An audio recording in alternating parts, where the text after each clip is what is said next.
Coupons at Groupon. They mean it to rhyme. So by the time you're done, if you sign up for Groupon, they're going to send you specials every single day that you live and breathe or that your phone still works. That's the nature of Groupon. They run deals all the time, not just a few, but millions of deals across the entire country. And you'll get a lot of different aspects to it. You can save a lot of money on Groupon, especially if you're out looking for bargains, especially if you're shopping for something. Now, at the end of the day, though, a lot of the merchants on the other end, they're not fond of Groupon. All it does is generate traffic for them. And hopefully on the traffic, they're sitting down, they're offering a service for $100 and they cut the price down on Groupon for $50. Okay, they're not making money. They're making an experience for the customer. And a lot of times, if Groupon is selling too many coupons on a similar service, all the customer does is they buy this service over here for X number of visits, and they get this over here, and then they go to this one over here that has a similar service for X number of things. And so you have a lot of Groupon people that run around trying different aspects of it, and some of them actually stick to one of the people they find. So Groupon is good. It draws things, especially it's good for selling products, but you're going to pay a fee to Groupon, but also those people may not stick around. So Groupon offers subscribed customers discount deals from merchants. Some of the deals are great. Just in one quarter, Groupon served 49 million active customers, and the data here is old, but the reality is that Groupon is big and they have new deals every single day. It's a giant organization, and they are the ultimate when it comes down to getting coupons for its customers. So it generates multiple forecasts. There is no fee for it. You just sign up for it and they'll send you this forever, and you can't stop them unless you sit down and have some way to stop and hit junk, junk, junk. But anyway, by the time you're all done, the approach is to generate multiple demand functions.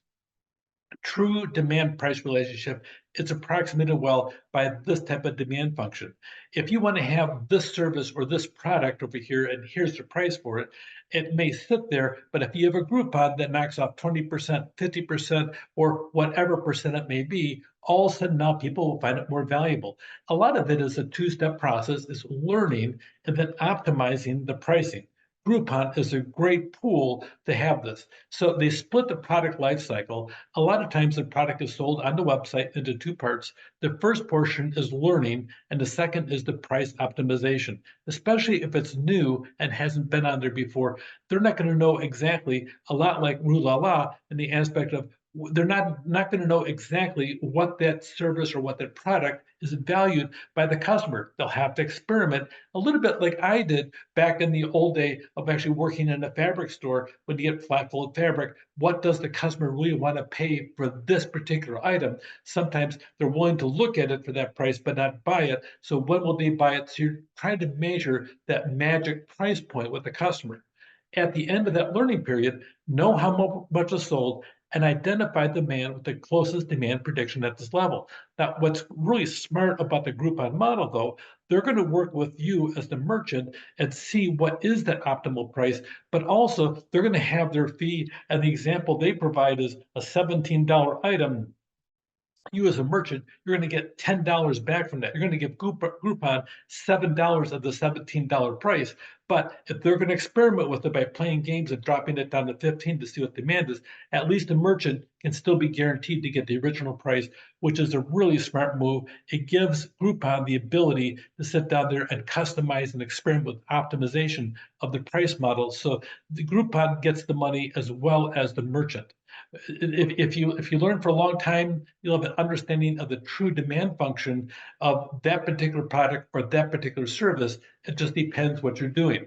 When implementing for the first time, it generated a new deal around 10 different demand functions. So it's looking at multiple different data points, and Groupon has now developed this model that is spectacular. But by the time it was all done, they generated a new deal where around 100 demand functions.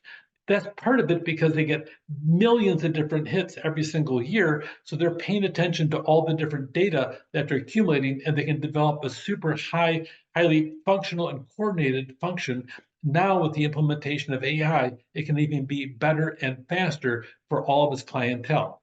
At the final implementation, Groupon imposed a couple of constraints. Number one, the learning price negotiating Groupon and the merchant and can't be determined by the algorithm. That's a learning price.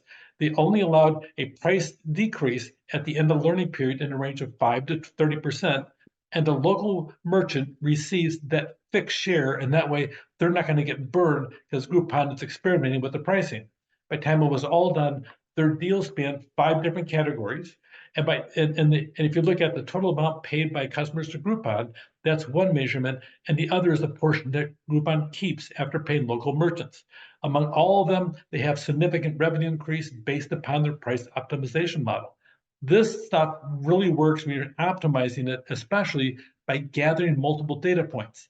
It's better typically than a manager's gut, whatever that may mean, except for the fact that sometimes every once in a while the gut does better than data. It just depends what you're doing. So services category activities has a decrease in revenue, and overall bookings increased by 116%. That's a big change. Now, keep in mind that all those bookings increased, but if you look on the 116%, it doesn't match the revenue in the process. 116% up here change, 27% or 21% over here. That's a big difference. That means you're discounting your pricing model quite a bit. So if you can handle having your price reduced by that massive amount, all of a sudden then you'll stay in business. You'll be able to keep the lights on, but it's not necessarily the best pathway to getting rich quick when you start looking at it. The assumption is demand is determined based on price. That's true, but it depends the model also. Are you always being a discount? Are you going to discount the product and service that you're selling?